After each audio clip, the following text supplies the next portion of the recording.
Tapi juga bagaimana menggunakan pelayanan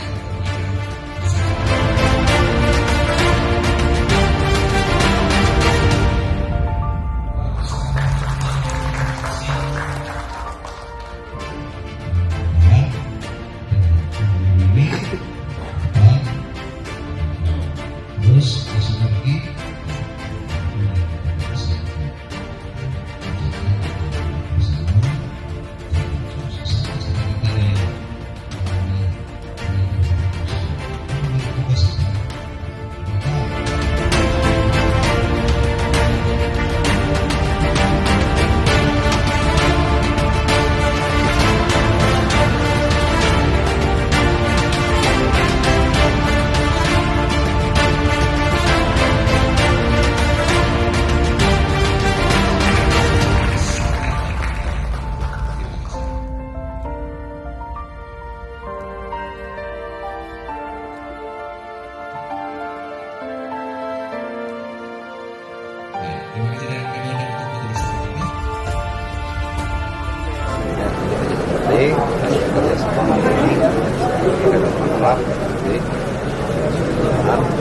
apapun yang menjadi masalah ini sama-sama.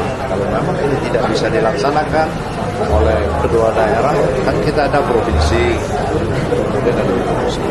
Ya, ke depan tadi sudah bersama-sama apa yang menjadi kebijakan pemerintah kabupaten agar selaras untuk wilayah-wilayah yang jadi perbatasan antara Kota Palembang dan Kabupaten Gambir. Jadi siap usulan mungkin ke provinsi maupun ke pusat agar selaras apa yang diinginkan pemerintah kabupaten dan pemerintah Kota Palembang.